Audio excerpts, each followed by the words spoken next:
Yema Ghana for nyina kwaba na ye besre wada tumrika pa sa wo kwahwedi akrama sa no se bi e wo kwa yase na betwi break tro e wo Facebook no se bi aboa papo fa messages ne bra yen wadwen kire fa to ase ye bekenkan ma wate mo kase bono emu nkire mu anie ene ana wo man Ghana yen court batan Supreme Court ekwa asetena na atemu aba montene so ene se Ghana for beka ya right honorable abankins for the summer na backben a wono wo ya kire mehene e wo Ghana ye mra se bedwafie wogina wo man Ghana amamra a yetintim na fiapem ahenkro de okunu mienu no eso article 97 clause 1G ne so ana wo declare yese emra se bedwafo enan wo mo fa konya no nto wo firi se wo mo asesa wo ma adwene se wo bekọ kontankro ne ba ne sanso de a obonu beka ne se eye affront to the laws of Ghana na tell what tie Ghana mra so ntia ba ne sa no a Ghana constitution ne se ba ne sa no afo akonya eto ho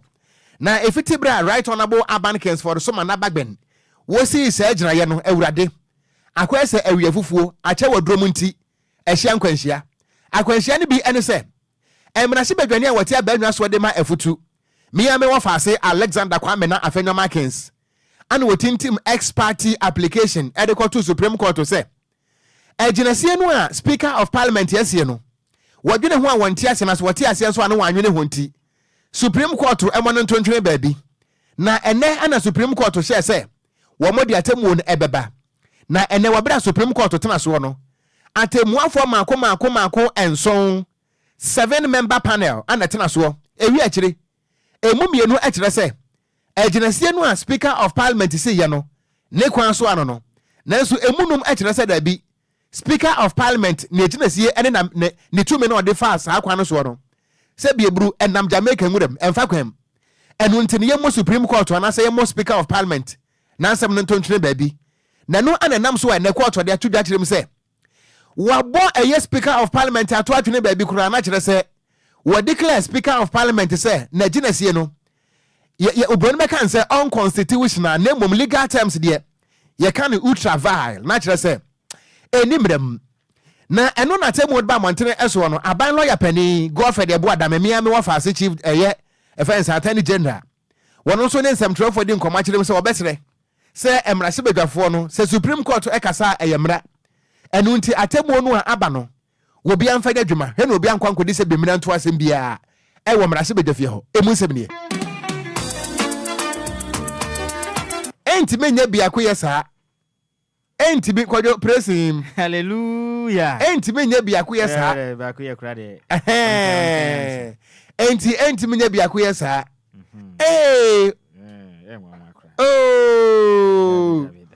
oh my, one aya sa na body no bi am sa na aya sa. Yeah, daddy Lumba ni.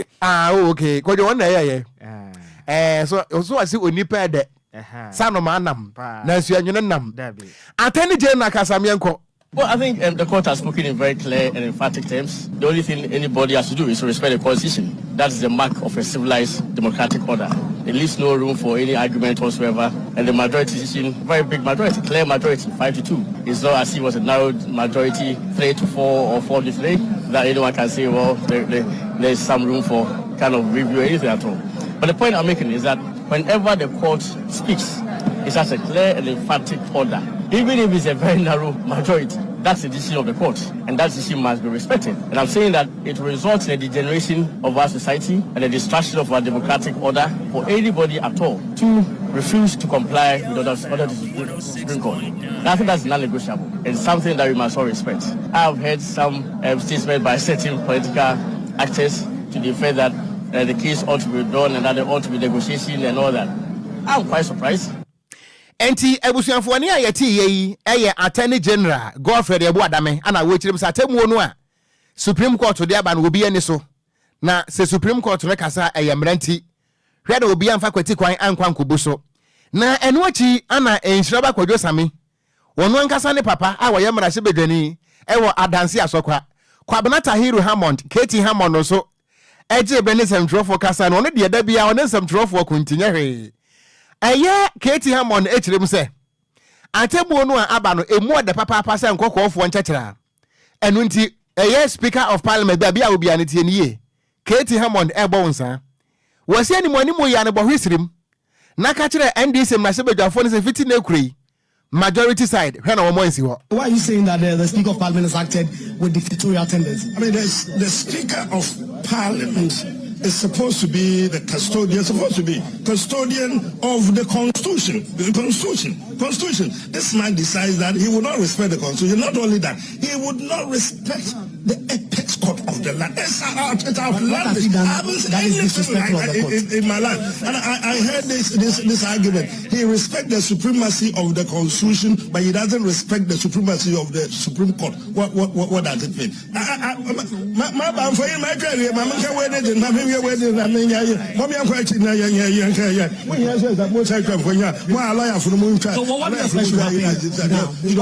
that is what somebody said. What do I have against Babi? My very good friend. Everybody accepts. I mean, he's a class prefect. You all know that. But the point is that I do not agree that a person of his caliber would not respect the ruling of the Supreme Court. Now it has been very crystally put by the Supreme Court. The motion, filed by our majority leader of the House has succeeded. The Speaker Babing has absolutely no choice now to comply. Tell Atwo and his followers to move back to where they originated onto our seat. We expect that to be done without fail. That's how simple this matter has become. Babing must learn to respect the authority of the Supreme Court. Who's stop?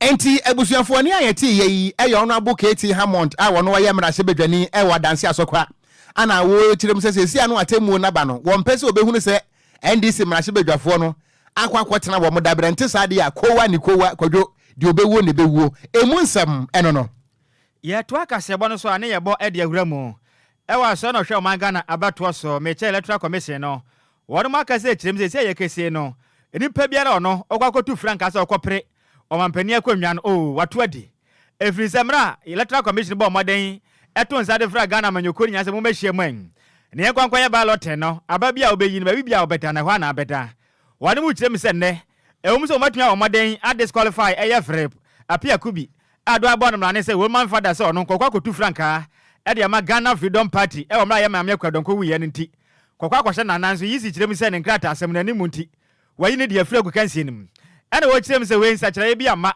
babia wuyi ye ne hwa na abade free se we de se bebetimi abon o my Ghana abato we no mentimi hwase bia ntumi nsore nti we de adwobroma bia wo de bia na hwa na abeda na yisi nse wa de tudwa emra yisi chairperson no Jenmensa eba omoden eto ne nsa ede fra manyokwa hodo ni nyina oman anamusifo ko hia wo inter advisory committee etwa ne tia kan say IPAC meeting na se wone eye ebradai bubobo so menda na to so dumienu ene wo kirem se sana moto ebetimi awapa ma fi we abato no bibia atimi atodimpam yisi kasa am no wo kirem se afi we abato ne de electoral commission no wano mbekwa so agina mo na so pa badwumaden a we de bibia ni ho a ebetimi twintwa wano manamu wano makase kirem se ewom se Ghana Freedom Party amanyokoi wa moden ayi wa modu afra gwakansim de nanso no wano mu mfoni ne bekwa so ada honom nanso nya de yeto abande ama wom nanso we de abato na yekoto biara amanyokoi biada no enya dansa kire biara ebetimi abamu electoral commission na sa gaze kirem se Ghana fo nyina da yanka yakoma fanto ezem frisa afu abato ne de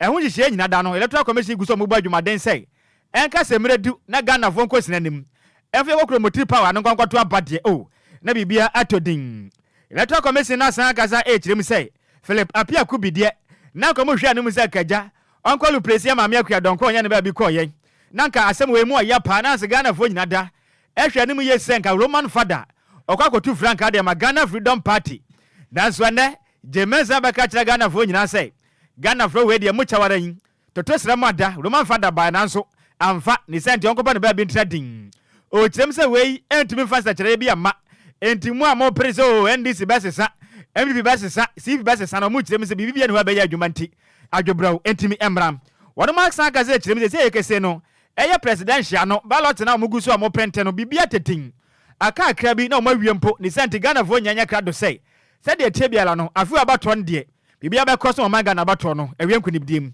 electoral commission chairperson Jenmensa Jemre ekasa adwumede na se emu enchiremu nie. We are here to inform you of the Commission's decision to maintain the presidential ballot as it is. As you may be aware, and I believe all of you have representatives in the printing houses, we are almost 90% complete with the printing of presidential ballots. You are also aware that following the passing of Madam Ekwe-Adonkor, we requested the printing houses to cease printing until the law had taken its course. Now that the presidential candidate or the nominee has been disqualified, the commission would like to inform you that the printing would proceed on the current ballot as is, in the interest of time and to save this country millions of cedis. And so our task here this morning is very simple. We are not here to change positions. We are not here to reballot.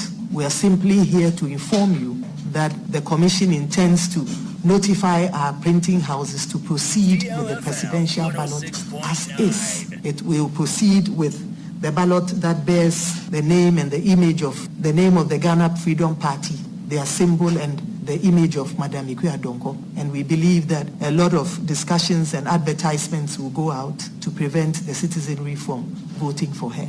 So this is our mission here this morning. It is a simple one, as I said. We'd like to thank you for your time and your attention. Any awoti ye a chairperson at the my electoral commission, Neden Eddie Jemensa, and what seems a few about 20 baby obi, equally an abbas or bedano. A one on bedenti, Ajubro, and Ramuchemu, and I de Asumway. What don't say a Riano Cassia Bonosuano? Yeah. Yema, yet here for a hand to say. DLFM, yen Intel, any yen sources science, I can't say. Mammy Kwadwo ne picture bekoswa da ballot paper no so. Yeah. Enti Kwadwo Kofi Safa to so be mayen. Na ebusuan wo ba yen Facebook no eswa ballot paper no Mammy Kwadwo ye nyini di enfrim. Oda so. Ye nyini mfo ni enfrim ono an da so. Number 3. That's right, what that's what the number 3. Catch ye nyina say 3 no oda nti ento aba no ma ne hwa na oda so da. Ehwa na oda. Ehwa na oda. Enti Ghana for ba mbehu sania arrangement no esi enti Kwadwo wo susu se decision ya easy ateki se wo mo ensesa position bia won se eye ofi se betimi the distortions abasan kom sesa no a okon ebeboa o man no kra ne naso medwe free se efiti mra o mokoye ballot na obi akoyi ne die no amayoko ni nyina abonto asa kekeke ne nsem nyina akiro ba bia o modeda ti se koba se all of a sudden nan sesa bi ba mpe e de how bebire na bebra amayoko kro no enti we dem ji se ebeboa e mo man ga na bato ebeto no amayoko ni na atumi ato mo ho ase nti eye ne mu Ekwe-Adonkor ebeye obesete record se ono yetu aba no na onte ase nanso na ne din ka ho a me say enka se yetu aba we na Ekwe-Adonkor anya bi dia obenya vote obenya vote samanya yetu aba ma no kurum ha na bi besi e record kesi a Ghana yeba be break ni enti ma me Ekwe-Adonkor me kura na nka me say Roman be kona matwa ma nanso Roman kwe he dia meto ama ho me Ekwe-Adonkor vote ba ko me ho meto ama no ni vote ba ko ho because ma me said ye o ma Ghana ye ni ji ya nananka no pepa wo de mama ene sabe ye nuanum akuafue no nanka ya de pa nanso be ma wo kuade a ohun enkwantumi ni enti nti ye nka hwe na mo ma bande ye beto de ahwe ni nyame free so party no ye hwe ma na nya kwa enti ma me Ekwe-Adonkor ba bia wo bia no se osaman waso a Kwadwo Sammy de wo ye nyina no wo peloto no bantim srew ya no abeso ndai Pentecost ni mapa me ntwa no tu what you say was it me yo Kristo ni mapa say ma church of Pentecost ni ba say ma me bro lota untwa David Kwadwo Sammy ni on fasika na beto mpa na memfa ade ya beche mesa na hyebutum da ho ade mefa ade wada World Bank eze ne mfa ho ade ibesi World Bank ya bi say yes e bi nim say ye eno so ya na sesem de say bi tu ko be ko na sika hyebutum na de no wa fa de ko do fa beto me pona no me de me nim say de we nyina no wudi nka kan na Ghana tuition kura twa monti mesere mempe we nim say wudi nka kan say o roto number na ope but eni nyina mo no Akwadwo bibia ntimi ansesa ma me Ekwe-Adonkor ye be hu ni mfoni say eda ballot paper do so nti Ghana fo nso enya wesa but mame enya no I am Philip Abiakobi, also known as Roman Father, running mate for Ghana Freedom Party. Ekwe-Adonkor, Ghana Freedom Party, mame. Me na TV party. Me no already a chance that you only be a Roman Father. On the tenant. No, I can't tell you that in also. No. Kwadwo nti enya no so se bema ogina ne naso eno ano no nti ye ma me record we na wa set ne de obi antumi mireki no dabi wawu nso wote ase me na me ka kire ebusuamiento akase bo no eso ane yeda so agina mu wo Ghana Freedom Party amanyoko no emu nanka yenim se sasanse akwatu a nanka wode nachi agya akroma nanso enne yante asempa Kwadwo ase ebenada enhyada nya benada mami wu Tuesday sanete anambwa information ba na Tuesday na enne mo disqualify no amasa atwen disqualify no on Tuesday say na disqualify no ne ya na abusua yada so agina mu Ghana Freedom Party amanyoko no emu a enne electoral commission afrensem trofo na yema me Jane adokwe mensa dia todwa kire mu say Ghana Freedom Party efiti bra mame akua donko eto ne benkum so no ya nua Philip apia kubi ane din ye bone mane se Roman father wono no odiri si na na mu sesanka woni ho no mu a ejanka wonko ana nyame adom ye de ne koye a ene electoral commission dia beto dwa kire mu se wa disqualify Roman father wo mane nko woni Ghana Freedom Party free se enkrata assembly documentation bi anko yie na wabra wo mu bia Roman father nkrata mu no mu hunu se ekwan sesanka wo fele baby anka electoral commission behia no Roman ene Ghana Freedom Party no entimi anya ne saa eno nti yade se electoral commission agina wo my Ghana mamra no so se bibi saa ba na se obroni kan se discrepancies no entimi moa nipa no wonti qualify ewo eye contest no emu a yen disqualify no nti ene ye kasai yen Roman father Philip Kwabena apia kubi agimasa asoso ye kasai electoral commission disqualify no a ene awia ye de munsam esomwo na eno ana ye namoa ye to abasa na ehun se Roman father ana say video bi apie na ebusuan video no akọ viral pa na ye di video no beto Facebook so no ati mahwe bi emra ye disqualify Roman father we no empani se bi ani woni mu aweho na se the Roman father wo si boni fufuo nya fufu ketwa we ye fufu trankam na Roman father kasa kire mu se nsuo to na se buruko otwa amansa ne ho na efo nanso ne ho sensan de ewo hoda wo kire mu se easy disqualify no se easy and disqualify no what that's why Roman father no be so why Roman father na wono de wo pa asomdwe nti de obeka kire Ghana fo nyina no ene se wo yobi opa asomdwe na embom no de wo ka kire Ghana fo biem ene se abato na mokwa akoto no moma moni na ho na muntu ni yie papa no na ni kura bri wo di ne fufuo enu nti se easy fo mo be disqualify no se mon disqualify no wono de life goes on what they are to a supporters ene Ghana Freedom Party man nyina anim se de asie no Nyankopon na se emrantenya hwe obi amfa nche na obi nyina na so na Ghana Freedom Party no monkoso amaho ba na 2028 de house ne beka se chokoyo so o mugina mu ani na busia ba Facebook no so a Roman father ana chese fufu esi nanim no sabe na tea cup no wai ni bonsuya no fufu a esi Roman father nim no we kire se wo be memu na wura ho da firi se be ma hwe ase nye na wi ya no Roman akasa emu nsem nie. I am Philip Apiakobi, also known as Roman. Enya no me wo fa se Roman ro be ye nti fa ha ne he yen kan say I'm Roman father Ghana Freedom Party flag bearer. The multitude of family no the make sure say it is war. What do you say? On the 7th December, Okotwaba, there were 4 pieces. What do you say? Over to Amon. Now pay a banner presidential and also Masa a 24E. What do you say? 24E. Vote wisely. Yeah. But when we did before disqualification or no disqualification. Really? It's Mama G and Mama didn't fight what I my name is General Secretary George Afro and executive members in Ghana Freedom Party, Love and Unity. Yeah, no. Enti Ghana Freedom Party, Love and Unity or Donning Kabum.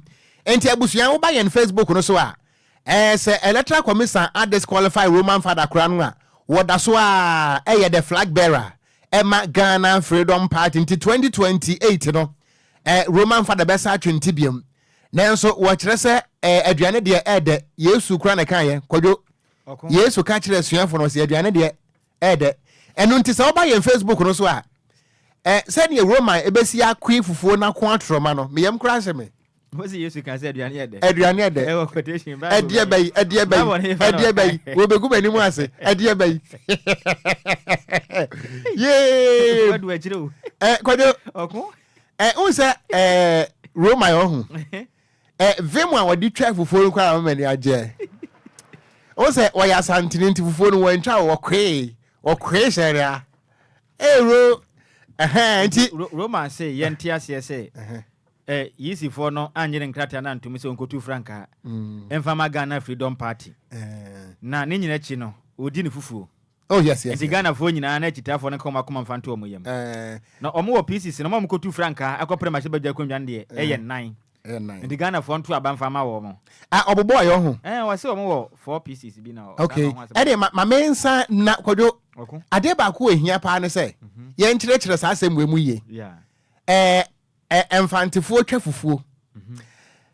Hausa fo twa fufuo. Enkranfo twa fufuo. Ba Roman father no ya asantini nti wantwa wo kwe. Na Kwadwo trauma wa mu ni no. Wo de to chance mu a wonsa be hwai. Enti ro mo ufu twa mfe, wadi mfe. Na ni bonsu anu we Kwadwo. Se emra wonum kwhia asa no. But wo kan nyina nso no wo tie wontie ba obeyi hu anu nti de ko so a. Se me de me kan yedam from. Enti de obeka bia no obetenti e ba no wayi hu anu. De wo kan. Me banya botre. Be bia Roma edidi eye ne fie anaso mokwa bontene. En de mintimete ba trauma no enye fie trauma. Enye fie trauma. Itara bonten. Enti ne sebe ye wo bonsu a wo fie ya tu kan a ye jesi wo firi se be ye ko ne benya bia no ma no. Okay. Na me kura minnim se Roma wo bonsu ase de ya wo kan no. Ba me minnim se odi fufuo nso mi ne. Hey. But Roma ne fufu dedin. Kwadwo me hu video na wo him trauma no. Ana me kai enwum we wo him. Na echna press conference na beba so. Ba ebia se fufuo no betima digest ya na dia. Ebe hu kofitela se one de. Petete krem bibia be ko su bi o ya wait no. Ye be hu no. We enipa hwe ase no boss aboy. Sesen. Roman father.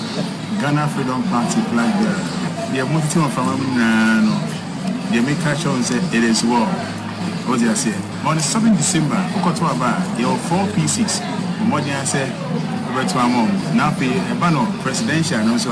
Masa, a 24E. What do you say? 24E. Vote wisely. Yeah. But when we did before, disqualification or no disqualification. Baby. It's Mama Gia when Mama didn't fight but I name General Secretary George Afro and executive members in Ghana Freedom Party, love and unity. Yeah, no. Anti-Ghana Freedom Party flag bearer. Okun say Roma no hu. Sa ne fufu hu asem da ho no. Me hu ni say na gukenzie na wo kwaso kopra omampani akwannwa na amfa no. Ekwan bi so na ha ne firi say opesen ko beboa Ghana mebu no. Ma munya adwuma ye dodo na nya adwuma muso ye bebu no. Nti na odwene Ghana fo hu ye ndidi esi ye no ha no kwan bi so. But ompesa ebema ahye no so. Me sa na me ho no. Ebia ompesa bema no na ahye no so na chitafo no so bema bu nti. Eso chechere won mo were. Oh, that's it. Ompesa bema ereho aka na chitafo because Ghana Freedom Party ma me akwadon ko firi mu yi. Ye mu binum abeje party na tum prekope. Yes. Ye ma me akwadon ko ne ye don Roman so ye ne aye Roman ti ne ye ne age ne ho pa na so e ba ne se ne ye mu bi ye boto ye. Na so opese o kire ye nse o mu gusu agina mo na so party ni gusu agina na so nti no. Me Ghana fo yenka yakoma. Me ra ho ya na se menum ato na maluso appetite. But say Roma be him control mo say ya. Ye nyina ye po enso be him bi. No de ene enti ro ande atiase.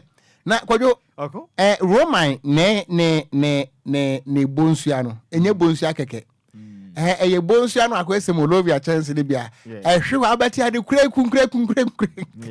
enim se nche bia ho asem beba me de ya me adom ro onim se we de aboa kotre Yesu Kristo o kan ye Kwadwo yes aboa kotre wo se de wo to boabo no ne honya hi di wo jancha we ne gine wo kra na honya Roman hi de wo si wo yi na mapeja me sei ye ko bo Yesu aseni mu no se wo ka de o nyane kan ye no o si we die ma horo mensa nim ko fitela nso ne me dance ni asem ba obeka bia ma me enti ebusuya emunsam eno no wa enti se de Roman father enyahwe de asia na asie na ebusuya na enumo no ana eye Ghana Nhyiraba wa wotodwom wasapa I am still 16 years I go to feel like this so Kwadwo so no sa raban oh me ne pa even sample Miss Bell mo Miss Bell no ni die woni weyin card Belinda Nana Akua Amoa wono so akasa kirem se de Ghana mu ayedin o emu ayedin papa panti Ghana fo abato na mokwagoto no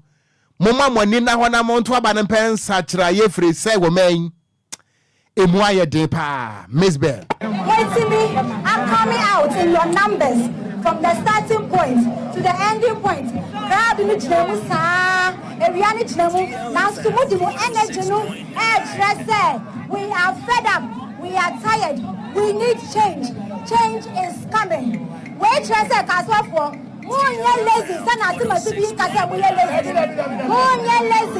ejuma wo amunya na ejuma ni ebi wo amunye ejuma wa kaso mu be ko akra akoye ejuma 87 December utu number 8 na watu number 2 na koyo na koyo utu man number 2 na watu yen father no number 8 bidamunyi na ase enti ebusuya eni a yeti ye eye Ghana ni ababa wa wotodwom Belinda Nana Akua Amoa ye friend Miss Bell anu no nso wokasa ye na utimi se Roma father trauma na nije ho se de wosi hwemu pa de na Miss Bell onya obedi ana emu nsam no no Kwadwo miento aso ye okon yento akasebo no so na yemfa ne mfa nkire mu ewa asante mantem ne nkopie mu ewa ND Samanyuko num na mjemtrani edima ND Samanyuko ne Johnson ese du nketia wakasa edesombo ede abo MP Amanyuko a wana mtia baanwa soyi ekire mu se onim de enti afitiri mra MP Amanyuko betena omaga na baanwa soyi envinjama akoma kongwatweni na so bowura nkurase ahodo na mpotudwuma de sabe aba wa no mpa se de Johnson aba akokwen ese du nkese de se wa de tudwa na wochirem se ene ngwanwa 5 se emre MP Amanyuko ebesua ye betena omaga na baanwa so no efimpi meni du so no mu no na mo hwe ne mu se enka pontudwuma de mo ye be konkurase nye visa wana mo so eto aba ne bipam na nzo akaza chirem se de pontudwuma na kwaso nkurase ne sabe siro se na nanam nante o chirem se we de achechede nante mpo emfa so okra wo so asedi nkade ne se wa de tudwa emra ne nto aba hodo a wabo wa sante matan mu no eno ye fesu dwuma de a odi ene wo chirem se ene ya pa every say onam nkurase echinji ne wo chirem se wo kwa miamia hodo bi a se de ade hye wo tete nkran Cape Coast ni Kumase ne ade no Ghana ye hu ni se kromemu ode enyinam kane bi atwa enso anya hwe krampo no wanya si bonten mu nso ankwankwanom a ubia pia wata bi ne wato nanso o kirem se nkurase ne se si bonten ne twepe pia wata ne bi ni ho enyinam kane woni mu ni bi o kirem se atete ya Ghana de hye bia mo wo nkurase ne huro no emu oya panti onim de enti ene empia manyo kwatu be de oman Ghana mvinjia ma akongwotwe e de oman so nanso mensi ahodo a wona me nkurase no epuntudwuma ahodo e kwaso oman Ghana mkakra mutumi ye no ba kumpo entimi ankoso nkurase on so ere tudwa emna na oguso a wabontoa ewa santimanten no kopie mu ewo eye ayinufia no na wasechire Afran Prince district nim ena wachirem say ye ne yapa every say onim de entimpema yokobetuna tena banwa so na wono ma di nkurasefo ehweamosa o chirem say abaya ND Samanyuko MP Amanyuko edi mu nkonim wono ma mo nkurase so ka ho bi wono toto abane di MPP enti abane san nenne mo teacher national cake na kurase no ebi entimi nkwa wonti wakaza chirem say sana moto okwaso na enya kra mo wakasa kire Ghana de hye se afo ye abato afinti enkwaso ma Ghana fo akom titiri ma mo nkurase mo to aba no emfama ND service mo ba pempo tudwuma no mo nso ebi betumi edrimo so emu entiremu nie ye ne create district assemblies na nkurase mpuntuonti ene ekofa district assemblies bai efise na tete no unipa wa bai mo a ene otimi twe bibi ba okro ene eka se enkro no bebre wa wa enye obia na benya ne nipa akọ abankesie enti enye district assembly na afiso a oman nu sika yenchem nyemfa bi nkọ assembly baabia na ne ba ketenketi a eha enkurasefo asitrem tise ensuo suku adan ayasabia ketenkete enkanea ni ade no assembly so no ntime mu ane enye bi wo enkron ketua no nanano ene emfia wotia na na kufu ado abetra konyen so district assembly bia ne kan kro ne si hokwa agu Obia ni kapre. Efisa sika yetwa to ho se yenche na ebi nko akura bia se ebi nko de seti bia ne mfanye mpuntu djuma no mo tena nkrai na o ma di ni nyina wo district assembly common fund ss yeche na de seti bia nya bi no abai we di akosi awowa anti yetwa to a na ekotuaka ebi ma de seti ba bia ne dia ye bibia eno ti yesra mo ma e kwai na yentime moa na Ghana empuntu oguko enkura nase eni a wuti yei dwam treni ede ma NDC amanyoko no Johnson ase dunketia ene ede asomwen eni wachi na Ghana sinitwani ani den ede Christian akwasi asamo adodo na bɔ no mra ne se big quiz enso ede sam do tudwa dwumade nase ene wachirem se Ghana fo Nyankopɔ ya adom opanima abosumei ne de tosonson aya bato afinti Ghana fo nyanya kukudro ne yenkoto abamansa kyeremu mra firi se Ohawa Ghana fo na mu yentwe nkoto aba yansa kyeremu dia Ghana fo amane ye behunu no enya sem keto akra enu simu enkyeremu nie ana oboa ni wonchi dia wo yenya entem kaso afo yenya kai wobom wo hwe ni padom wo ha enye ni paketwa yenyina nim se 7 December ya kwa koto adiaba adiama ye maame na okoyo a woda number 2 eti mesramo yenyina yemfa koma ba ko nyamfa nta ye maame achi na bibia nti ko so ma ye nti se MPP fo omuni moabia omuni ba bo ayen MPP fo ni moabia omuni ba bo ayen kontompo eni ntro ene ye omude yo munye ye omuso ma yen ye musi ma ye no munko kire be bi kwa wa mutimi nka ka so ha obeba no ye se o ma ye se ni bia mu no ma me no sa onya hwe modina no na eba no wasafo yene onya hwe mesra mo when obi a momo hu ehu ni ba bia Kesila boya ho ya mode ba no NC ya ka che unya ni 7 December obi ampie no nkoto ba informa NDC enye mame na akoyo Nyankopɔ hye obia eni a woti ye omanga na sinitwani ane den ade Christian akwasi asamo adodo na efra ne se big quiz nene ene yati ye ye to akase bo no so ane e bode awuramu e wa fafranto yewura Alan Kwadwo Kyerematen wono nso de ne ntoabo akwa akopie mu ewo ahafomantam no emu a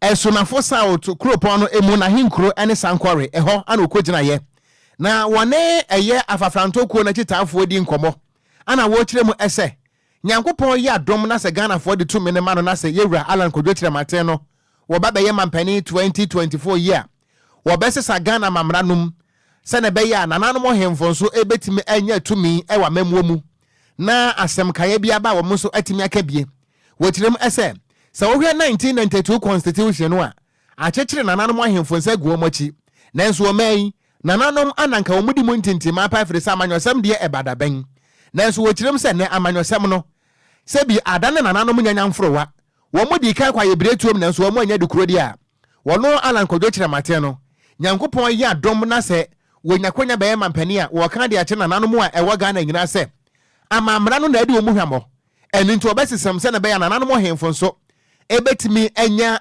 eye ano ewa memwo mu wode sansem go nyina to dware wo bra no wone nananom hemfo edi nkomo ewo eye sankore ana wo kyerem se na nhihye ya wode bedi mampani no eye great transformational plan GTP enya ntoma na emom no obetimi ede aboa Ghana papa wo bra wo magina to se mampani na emom constitution de enya ntoba wo besesa no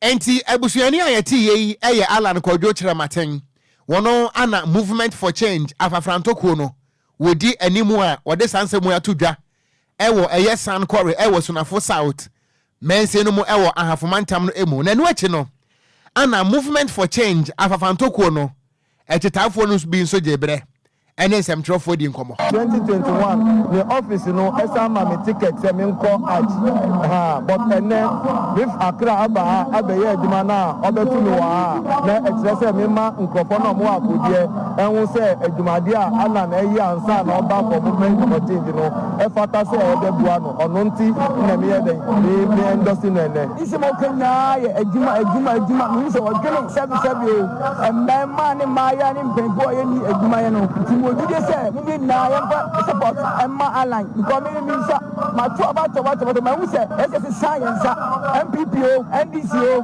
STB ye na yamba support Align party near to Abama Align say be ya ono say no we say ya son near to the difference ye enti anyway no aya Ghana fo bi a wo mo so etan afafrantokuo na ti a wo mo kirem se biebru se bienyaado se kraman aye bi da wo hono mo a nyame be kire mfa na nkwa hayo eno nti no Alan Kwadwo kire maten wono ana 2024 no Ghana wo mo nto aba emfa emano emu nsem no ya to aka se bo no so ana ye body awura mu ewo MPP osoro kokokwa amanyoko enim na Dr. Alhaji Mahmoud Bawumia eye Frankatwini e de ma MPP amanyoko no waka se kire se ne emra wo hye se o man Ghana obe mampani be de achi no waka se o man Ghana de digitalization be bo aye pa every say bebe yedro no wiase amansa nyina aba fontentan so ena wanam di omdwumadi ase amekese mpuntu ahodo akọ ede amama bebere na ne senti Ghana fo nso edure yeso pam na ese amekese wan homaden akọ yi eye pharmacy e hontoma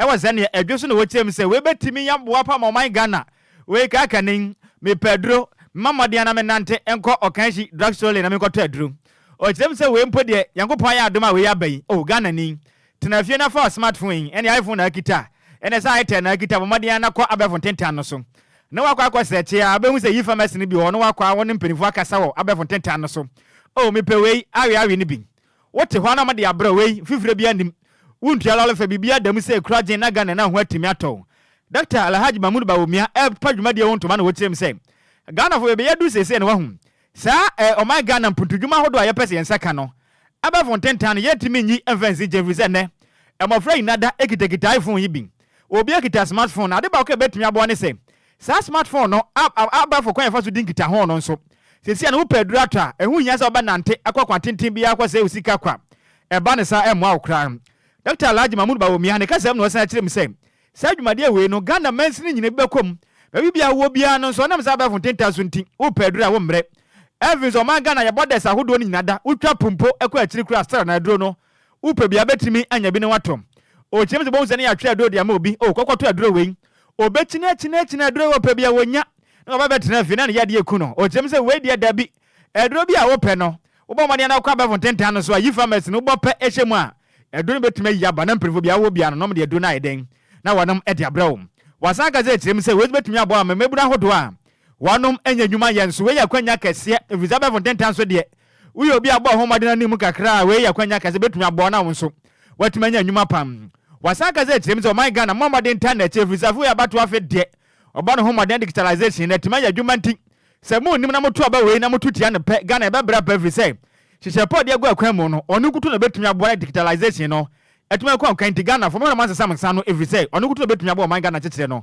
etumi akona nim wasaka ze chim se adesha mo abosomtwe ene ajoso so mpuntu ahoda mo pene so ade bama mo emu enchiremu enie sa ade a ye launchi enei ebebua bebree because ene lipa bebree timi ko hospital yare kakra no mo akọ na doctors no omo ye busy very busy ubetimi atena waiting room for 3 hours 4 hours before doctor who enti na ye pese yede sa tele service yi eba na wetimi enya remote access to health services. Sir, Muhia, sir, more quine, ya more quine, Adi, sir, Adia Hiamo, Yabea quine, Mamo, meaning some Muhia, Astro Test, Bako, Ewaha, Yadi Bebremo, Yadi Astro Trefno, Ebebremo, meaning, sir, hospital, Nana, I can't me, sir, hospital, no, Mupesa, ya upgrading hospital, Emamo, Yabe upgrading hospital, ye, Amamo, Nana, Astre, Adia, Samuhia, nursing training.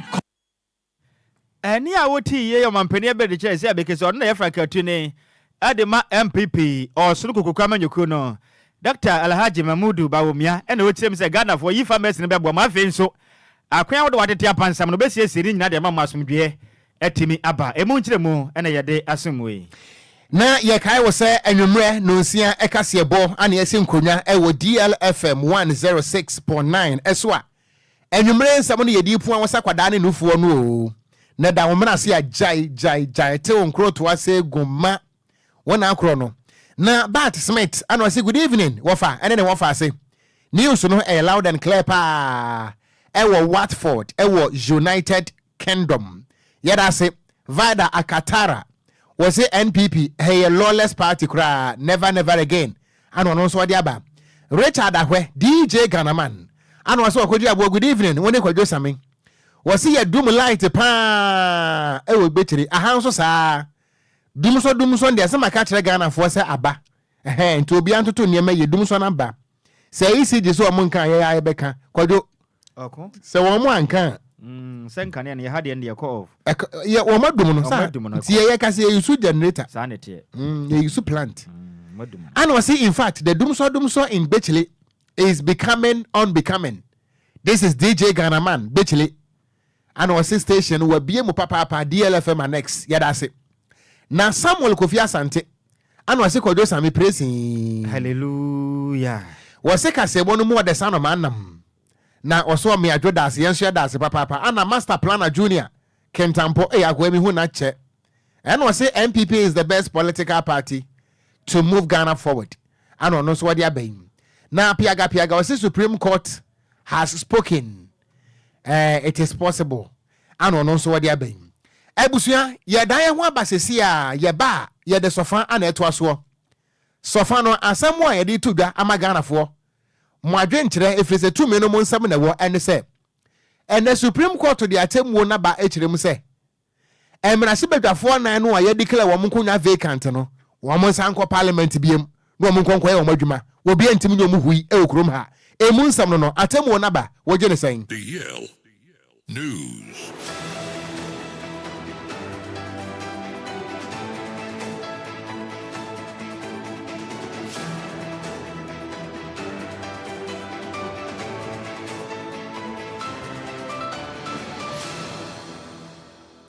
Yama yetiefo akwaba na afei yento aso mfiri ha wo betimi afre na o 20 seconds na kire wadwen na yenko atemu no eba ye no mepacho wo gene sense Ghana ni 0534 050199 0534 050199 and 0593 40 65 65 mamenka kum chacha de bi 059 tele 40 65 65. Good evening.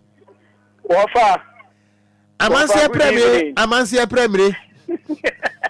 Amansia. Wafa winime. Wafa winime. Amansia konkontiba. Hey, wafa be kumio.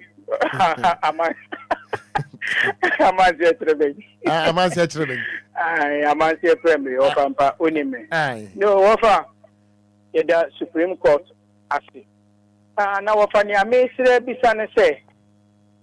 Nyina nim say Speaker of Parliament ogina Ghana mamraso ene ye nya oyeye no ana sabio Supreme Court omonso gina Ghana mamraso ene omaye ni omo de aye enti ni nyina ye Ghana mara enti se Ghana mamrase yemfa nkogu benkum na Ghana mara kro na ase yemfa nkogu nifa ni nyina ye Ghana mara enti yensom na oman Ghana asumdie mara Meda say good evening. Went to me and you so kafra 0534 050199 0593 40 65 65. Good evening. Fine evening. Me pacho udini maybe afre me free. Me pacho me din di ko fidi su because fi kaso a. Ma minti on free kaso a. Me pacho o, mi se aso we se bi esipen. Ada na ne si ye no. Kwa mu fo si ye no. Asa me se bi esi a. Esi dabi. Ofa. E ba do man si si ade. Ya kwanda ehu. Ehu papa. Ai, mane to bi ntia so. Mera say why so perplexed. Good evening. The person good evening. Ododo nyina wofa. Dexon Badako Kwaku JJ e man friend Drogba Achimodu Krofo nyina guest prefect. Wofa wa ya de. I'm pan from man the afem Drogba bom. When you meet you ma kwa bom si so mangana. Era say. Acha ma asem so ya. Wofa. Ndekoso Ghana memu ya se ni diem atwo Supreme Court sabe won hwenie Ghana mu amfa won so. Prefer Ghana for do so sen won. Asema ye court won so yenye judges yenye lawyers but yidi be bi asemen aye to na wo chia na wo dan no. Ya se won ala bibiri asumdwe ni ku asemen ye kan ya asumdwe so na ye pe. Bye bye. Mera say good evening. Hello, good evening. Yay, Meraze, Azaya Mama, say Wakato. Good evening. Odin the son of my friend. Oh, your family, you see, I'm a friend, man. Maminti on free time, you see from Musa. My mother, I can't see the man, I man, Quadia. That's a Supreme Court, I tell you, I can get in with you. But you know, your best friend, or my man, Uncle, you're not going to tell you. Bye bye. Meraze, good evening. Me offer say. Oh, offer say. Yeah, mama, I said about your last stop. Ye, mama say bibi aboko de. Nyanya do more offer na kwanso e. Kwanso me offer say. Kwanso. Offer. Yes, and say. Gana e we emra o. Ne mumu no misrem penyifo ne pa say. Omo hwe no mo tena so no ka ne yie. Na sumdwe enye dwuma. Pepa so bi gina me ntempo no so se opese okasa mpa chofa. Back pass fama no en. Boss. Yes sir. Asema ye bese yen kawo Roman father na asem no say. Inti assassin dem no mbese a kire ye say. Anti Ekuado nko awa file ni nomination no. Wan fabra kwa so afile nomination ana. And as Speaker of Parliament, the declaration, Yenina Yakai Wagana see Professor Mike Okogyeabour or declared the second deputy speaker the seat vacant before. Also in Danu, Supreme Court Abed Jinawat was 10 5-2. See Enimu Yabisa question Mebrewu Ghana for Yenina Ghana for. Medase papa echia majofo nyina. Good evening. Oko majo. Mejo so. We no on say BSc pen. Bodin. Derek. Okay. Me kasa free sama New Town. Maminti o Derek. We BSc pen. Omo gina amla so na edi buaye. Na asasi biema adentina wa no so agina emla so de ebua at the Kobe Kanta, and then the Supreme Court, yes, and you're fine. I was a Milano, Parliament, or the enemy, Team Film, no Supreme Court, or the end. Oko, and that's it. Men so, Medas, Papa, was a Parliament, the enemy, Montaigne, Katia. Now, Moon Supreme Court to the end. Good evening. Evening, Wafa. Me offer Sabini. Wafa, so ya make a fear. Eh, a brief for. Wafa kwanso. Me fi wo nem fi wo china. Wafa. Oh, we dey fi me. Me anya parliament dey na America. Na mom Roman dey na me so me kakaka. My father, well fumo fimo. Oni ani ebeto ama. Me meto ama Ekuado. That's right. Na Ghana fo. Mo me ntuma na pa no mo fa nye example. Yo, say denti na say Ekuado kwati asanka wo mbe yi na fim. Anko mpeneda. Nti me oni na me meto ma ba man. Wafa kwanso. Kwanso bye bye. Wo dia wo. Brief wo.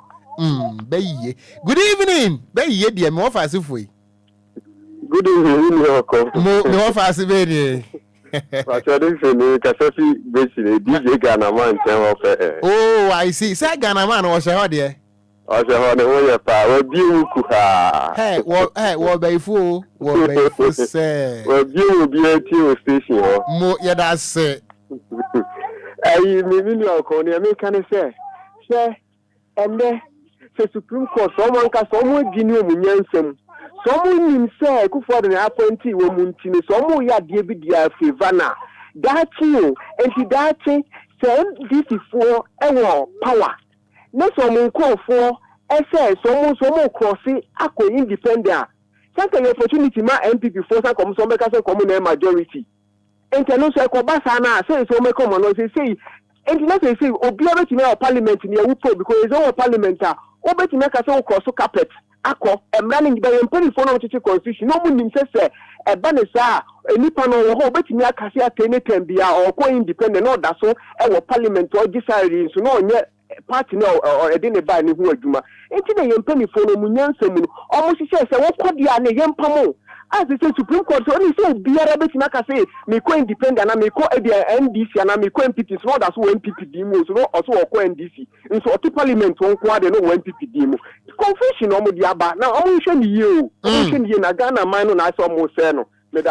Me so me da se ye tia gbechirefuo nyina. Me a me wo fa se DJ Ghana man. Me feeling is awurade. We am my last caller. Me mfa obi abiem. My joy. Yeah, offer. Me offer se be ni. Offer said no. Offer says ya beda no. Akatena do so offer. Anopa no me ka kire say ba na sa no a ye ntwa mfa nhigya bidie ana ye mfa nkwaje dokono. Offer says ya gram say officer ko pass ase no nje be ne dai. Da bi assassin de ye twa beda no a ye de bedua wi. Na da achi bia de ayenku. Offer na say we no ye do ye betimi ahibia na. Ense entana na abebo. Ubebo ntana nti utwaja atum na se ngusie ne kwa abonten a ewura obi hwiri mu anya na aye. Na say ase ye shi na ebofo obi so. That's right, ayentana. Ayentana, ebontana. Since no ye chire party na say ye chire Ghana. Oba. Since your man Ghana ye chire na say ye chire party. Mummy nche ni yo anamon ye tu ne no. Ye betwa so abada bi o. Since no ye twa Ghana kwato ofa wafum no. Time da pa. Ada baba to mafum no makasa operate onmi duegu. Ye meka no ofa. Me da say ebusuan Kofi tell us me fa won last. Good evening. Hello, good evening. Beno anso enye obia na ate anom wantimi anyina so. Enti abusuan me ntimi mfa afrefo no ebiem. Yeda mo ase papa yetiefuo de daache bia no menyeska Kwadwo mehwe won. Menyeska mehwe won. Na nzesi apa de wodi wani tom so de a woche na oda. Bronya na eba no. Sebepe crackers bia ma. Na Kwadwo. Ade ba ko a ye pese aka kire isimie. Se we ye frimu kura no afulanefo. Ye ofie kura betima sa pam wo mo. Me hunu se fuladefo ku akura sa. Obi anka hwe. Ono ase fulani ni atukura ni etuo. Na ya pepe ya roko. Na so yanka na hwe na fulani ni na twitwa. Se otabe do kura de o mu kosi mu ane ye ni age. Twitwa bu sa de go hoda ye mu ana we. Na kura de ni atutuo. Me mma kwan da. Enti Kwadwo. Sa campaign promise we. Ye ton political party abeton first kabra. Sanity. Because one more air campaigning in our be one more party manifesto no Fulani for subai woman. Young Kwani who ye. Why don't you wear hank your twang give any sign? Sa campaign we ye who woman father. No, they're there for to us any George near San and Najwa Silky. A campaign strategist. And son, yet this are Minumi and Ibiasim. Yes. Thank you. Trouble ndungo as a bishop. Ebusia kasi ebono ye debesi wa haya damu ase Kofi tell ade ko Facebook no so. Na akenkan fo nso ye yemi no medin the Gun Star Card ya meeting kura Okogyeabour Ocran. Mene Nhyiraba Kwadwo Sammy B. Yada mo nyina se anwumre yi ama mo nyina mo. Any tia wogye en wo boja. DL News.